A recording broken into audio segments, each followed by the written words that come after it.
Hello everyone, this is Alp. I'm a PhD student in University of Pennsylvania working in their lab, advised by Michael Posa. Today I want to present you our joint work with Mehyar Fezliap and Manfred Moari, titled Stability Analysis of Complementarity Systems with Neural Network Controllers. First of all, I want to emphasize that deep learning algorithms had a lot of success in the recent years, and people have accomplished many important and interesting tasks using deep learning algorithms, even in the hybrid systems domain.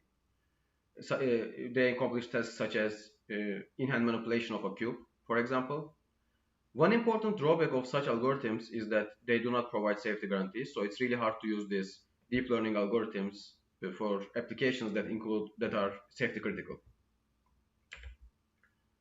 On the other hand, I want to also emphasize that designing controllers for hybrid systems, specifically in the optimal control domain, is really hard, and usually the controllers aren't able to run in real time in an interactable manner. But in the recent years, people have also come up with deep learning-based algorithms to prevent this problem and have designed controllers that can run in real time. But they have the same drawback that they cannot provide any safety guarantees, which prevents the usage of such algorithms on tasks that are safety critical. So in order to tackle this challenge in this work, we will focus on a specific class of hybrid systems called linear complementarity systems and do stability analysis of them in closed loop with real neural network controllers, which hasn't been explored in the literature before. And while doing the stability analysis, we will exploit the structure of real neural networks and show that they are compatible with the linear complementarity systems. And in addition to that, we will give a procedure to show, give a numeric procedure to show that the closed loop system is stable. And I will end the talk with some applications on hybrid optimal control problems with linear complementarity systems again. So now I want to talk about why I care about linear complementarity systems and why I think they are important. So in last 2 years, I've worked a lot on multi-contact systems, which can be modeled as linear complementarity systems. And I want to give a brief introduction to multi-contact systems. You can think of them as any system where a robot has interaction between the objects in its environment or the environment itself. And you can think of tasks such as manipulation and locomotion. So here, in manipulation, your robot has to grab an object and put it somewhere, right? Manipulate the object. So it has to intentionally initiate contact with the object. And similarly, in locomotion, the robot has to initiate interaction with the ground, contact with the ground, right, to do something. So this contact is not something you can run away from. So you need to capture this dynamics using a hybrid system model. And one of the such models is that linear complementarity system model. And some challenges of this multi-contact systems are that the right-hand side, when you model them with ODEs, right-hand side is usually discontinuous or non-smooth. And again, these models usually have non-unique solutions due to this discontinuity or non-smoothness. For example, if you look at the cube toss on the right, when the cube is interacting with the table, because of the friction force, the models we capture this dynamic has usually non-unique solutions. And the other important challenge which I will focus more on today is the hybrid nature of these multi-contact systems makes it hard to design controllers for. I have worked on feedback controller design for such multi-contact systems in the last year. And as you can imagine, what you want to do in this setting is that depending on which mode you're in, or your system is in, you want to do like a different control strategy. But as the number of modes increases, this feedback design becomes more and more challenging. And specifically for this talk, I will focus more on the planning side of things, where it is even more challenging because now in each planning instance, you want to decide which mode your system is going to be in, right? And now the complexity even increases with the horizon you are looking ahead for. And now after my introduction, I want to give a brief outline of the talk today. First, I will describe this class of systems called linear complementarity systems, in case some people are not familiar with them. Then after describing them more concretely, I will give a problem formulation more concisely. And after that, I will draw some connection between these real neural networks and linear complementarity systems and show why they are compatible with each other. And I will end my talk with describing the stability verification procedure and with some examples and applications on hybrid optimal control problems.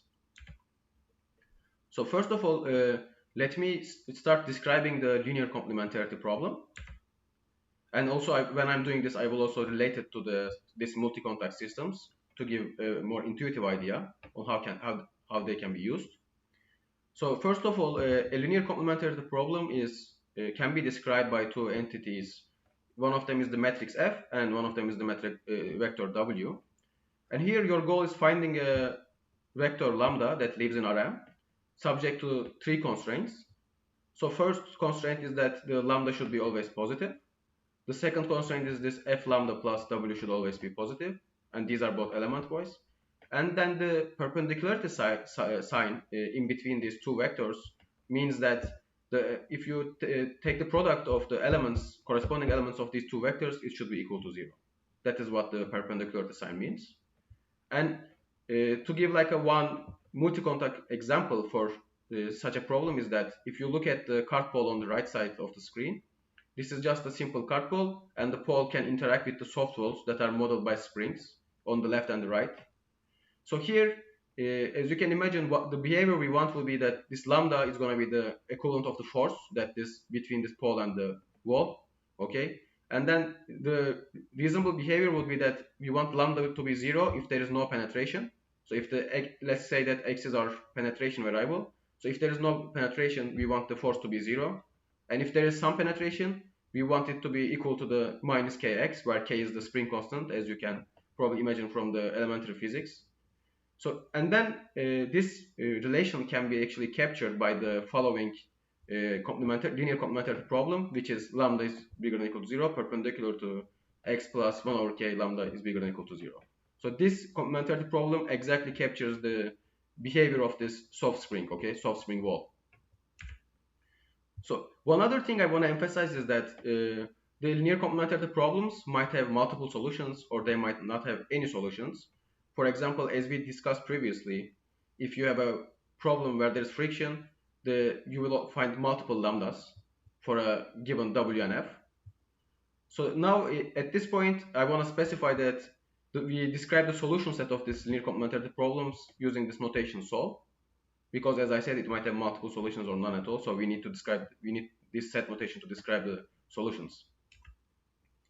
And then one other important assumption I want to talk about is that if this F is a P matrix, which I think of it as roughly as the generalization of positive definiteness to non-symmetric matrices, then this solution set is always a singleton, which means that this linear complementarity problem always has a unique solution for any W as long as this F is a P matrix. And one important implication of this is that whenever this assumption holds, your lambda becomes a piecewise affine function of W. Whenever F is a P matrix, your lambda is a piecewise affine function of W, which is going to be used later on the top. And now let me, after describing what linear complementarity problems are, now let me focus more on linear complementarity systems and describe you what they are. And just to remind you, our goal is to verify stability of these complementarity systems in closed loop with neural networks, right? So here, a linear complementarity system can be described by the state x, input u, and the contact force lambda. And I want to first describe you how you can simulate such systems.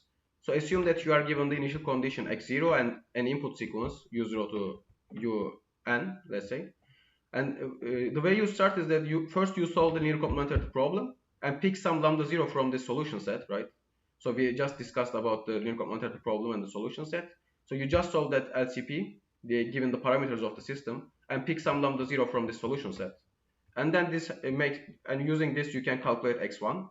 And as you can imagine, you can just keep repeating the same procedure. And if the solution set has more than one element, then it means that you actually have a differential inclusion, as you can imagine, and you need to simulate with all possible solutions if you want to get the simulation of all the trajectories of this inclusion, right? So this is how you can describe the linear complementarity systems. Now, after establishing this, we are ready to describe our problem formulation more concretely. So here, I will focus on a discrete time complementarity system. I will consider that my neural network, my input is a ReLU neural network controller, and my goal is to verify stability of this overall system. Okay, so this is my goal here.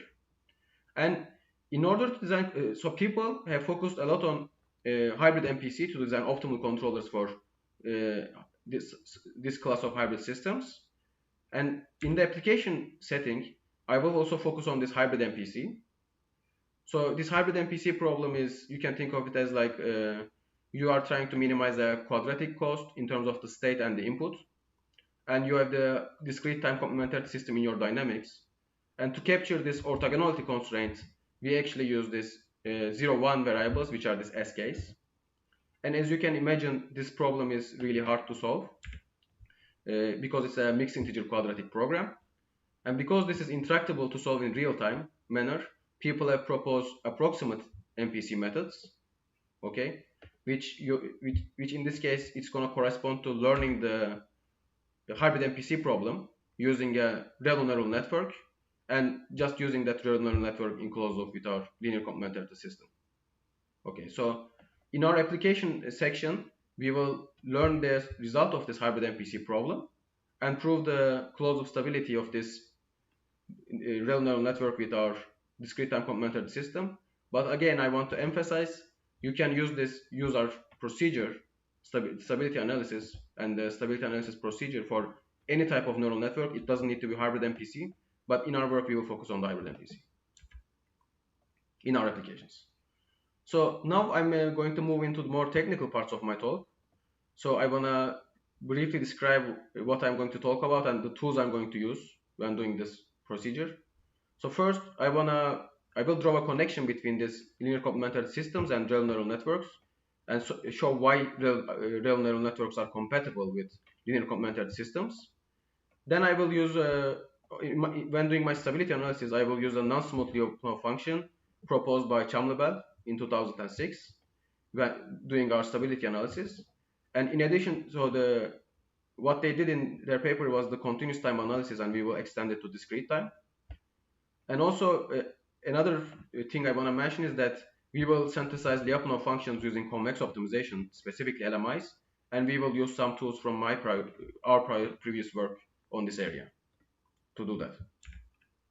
Okay, so let me first tell you how I can describe the ReLU activation function as a linear complementarity problem as a building block. So on the right side, you can see the ReLU activation function, which is max of 0 and x, where x is the input. And if you observe this linear complementarity problem on the left side, if you can see that if x is positive, then you have lambda equals x, and if x is negative, then you have lambda equals 0. And here, this relation exactly captures the ReLU activation function, as pointed out by Hamels in his PhD thesis in 1999. Now, what we did in our work is that we extend this lemma to where you can consider any ReLU neural network of the composite form, such as this phi x, and then you can just use our method to write the equivalent linear complementarity problem. And the proof of this lemma is just using this max lemma recursively. It is pretty straightforward. And the important outcomes I want to talk about this technique is that writing this equivalent LCP form of this ReLU neural network requires only concatenating vectors and matrices. You can just do it by hand. You don't even need to use any computer to do this. So you just concatenate the entities in this affine parts of the ReLU network, which is like layers H0 to HL. And another important thing I want to emphasize is that the dimension of this complementarity vector is always going to be equal to the number of neurons in the neural network. And it doesn't depend on the structure, layer structure, or anything else. It's just equal to the number of neurons in your neural network. So now, after establishing this connection between the linear complementarity problems and ReLU neural networks, I want to look at the linear complementarity systems with neural network controllers. So what happened here is that if you observe the red boxes in the left side, instead of the input, we just put this neural network phi xk, right? And now using the previous lemma, we can just transform this system into a higher dimensional LCS. And just to give you some idea about the dimension of things, so first, let's say you start with an LCS with m complementarity variables, and let's say you have n neurons in your neural network, right?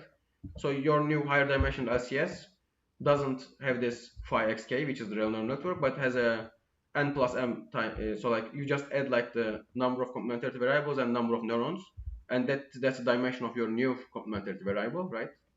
And using this method, again, just with paper and pen, you can transform your system into a higher dimensional LCS. Okay.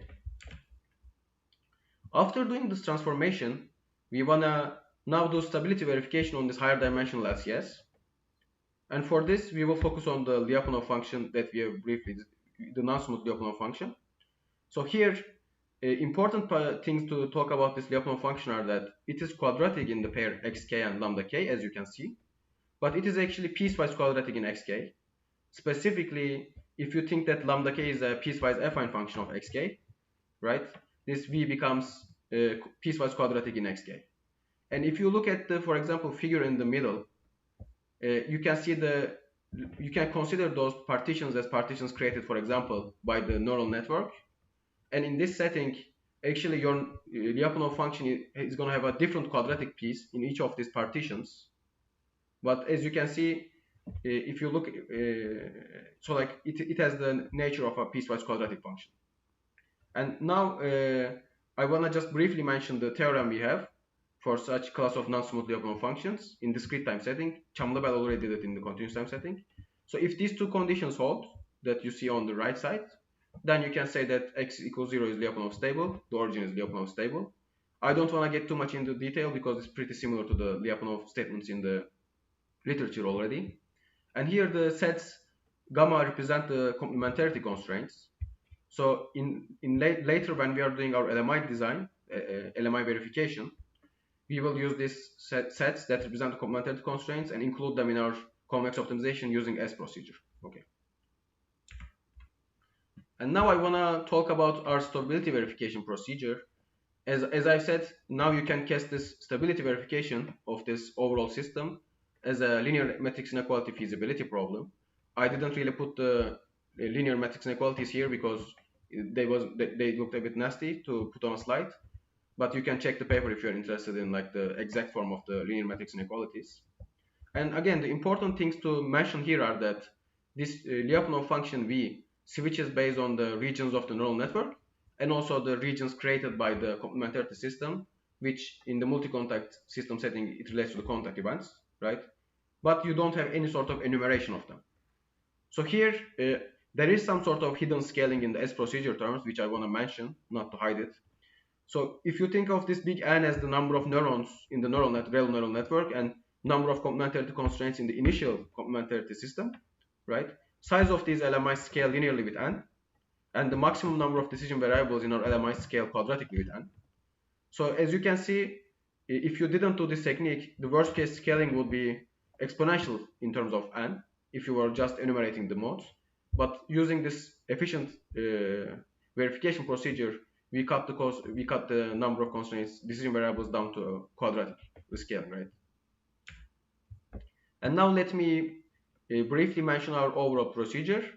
So the first, the goal is to learning this optimal control problem as a neural network policy, right? So we start with the hybrid MPC and learn it with a real neural network. Then using the method we proposed, we transform this real neural network into the LCP form. And then after that, we transform this LCS with the neural network controller into this higher dimensional LCS. And after that, we are solving the LMI feasibility problem. So this is our overall procedure. And now I will focus on the examples, and I want to first describe how we generate our examples.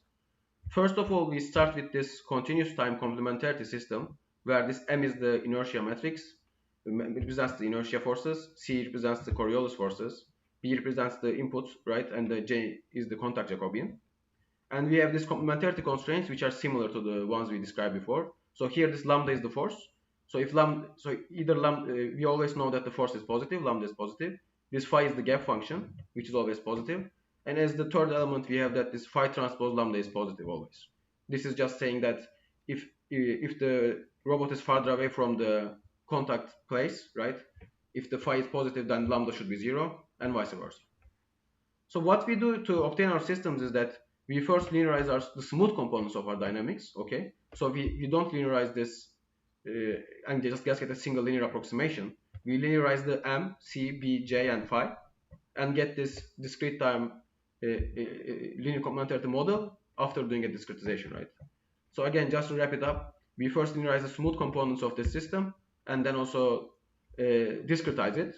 And this now leaves us with a discrete time linear complementarity system, which is a local approximation of our initial system around multiple contacts. Okay. So as our first example, I want to talk about this card pole with soft walls. Here you can see that the pole of the card can interact with the soft walls on the left and the right. And one important thing about this problem is that it is not if you use design an LQR controller neglecting the walls, the system is not globally stable. But what we have done is that we used our procedure on this problem, and we have shown that the system becomes globally stable with our neural network controller, and verified it using our procedure, of course. On the right side, you can see the iterations of this discrete time system. Okay, and you can see that the envelopes for the trajectory is with 1,000 trials, and also on the right you see the envelope of the Lyapunov functions for 1,000 trials for this system. As a second system, I will focus on a friction model. The reason we focus on this model is that even though it is simple, it has non-unique solutions due to friction, and we wanted to show that you can use our procedure also on systems with non-unique models with non-unique solutions. Okay. And one important thing I want to mention here is that in this model, we will show a convergence to a ball around the origin, not the origin itself, due to the stiction of the model. You will never exactly go to the origin. Your system is never going to go exactly to the origin, but some place really close to the origin. Okay. And on the right, you can see the level sets of the Lyapunov function. And here, if you look closely, you can see that the non-smooth structure of it on this side and this side, right? And here are just 4 trajectories on it that we show that are going towards the origin. And as my last example, I want to point out, this is an example with 5 cards. And here you can see that there are 4 contact points. So in each iteration, there are roughly 16 modes. So this is like a fairly hard system to design optimal controllers for. And we have worked with this system, and here did our procedure and designed, again, controllers for it. Here you can see the level sets of the Lyapunov function. Here we needed to do some cuts because it's a 5-dimensional system, right? And another one important experiment we did on this particular system is that we tested the scalability of our algorithm, and we found out that the memory is the limiting factor here. Okay, so for 8 GB RAM, we were able to scale our system up to 60 number of neurons, and for using 16 GB RAM computer, we could do this analysis with 100 number of neurons. So this is like roughly the scalability of our algorithm for this particular problem. And also, I want to mention one important other thing. For this system, when we tried to find a common Lyapunov function using our procedure, we couldn't find the verifying Lyapunov function that is a common Lyapunov function. So it seemed like our algorithm needed a piecewise quadratic function to work for this particular example. But I want to emphasize that this doesn't mean there's no common Lyapunov function that can stabilize the system. Maybe there is, but our S procedure relaxation is not good enough. But still, I think this emphasizes that searching over a wider range of Lyapunov functions are important, even in the numerical case. Okay. And now I want to conclude my presentation by first recap and then describing briefly about the future work. So here we have described a procedure for verifying the stability of linear complementary systems that are enclosed with real neural networks, right? And then the complexity of the overall algorithm just depends on the number of neurons and also the initial number of complementary variables in our system, right? So even though we design piecewise quadratic, we find piecewise quadratic Lyapunov functions, the complexity scales really nicely. And other 2 things we have shown are that we have shown that you can show real neural networks as linear complementarity problems, and we have shown that you can transform this LCS plus neural network structure into a single higher dimensional LCS. And again, we can also find out useful and efficient tools after doing this transformation. It enables us to use works in the literature about linear complementarity systems, which is a huge literature to use on this type of system, right? And then we have also shown some applications to hybrid MPC problems. So as a future work, some ideas are that exploring ideas and tools and complementary systems theory. So as I said, linear complementary systems theory is a huge area, and even though we believe that this particular method is an efficient method to design piecewise quadratically optimal functions because of how it scales, there could be other interesting methods out there that could be applied to this structure after transforming this LCS plus neural network into a higher dimensional LCS. And one other important thing I'm interested in is learning neural networks from the get-go that are stable, such that the equilibrium of the system is stable, instead of learning a neural network and verifying it. That will be, I think, an interesting direction. And also finding some efficient methods for this local stability analysis or region of attraction analysis. Actually, in our paper, we have put the conditions and describe briefly how you can extend this method to local stability analysis or region of attraction analysis. But I think these are still challenging to do numerically. So that will be also another interesting thing to explore in the future. And thank you for listening.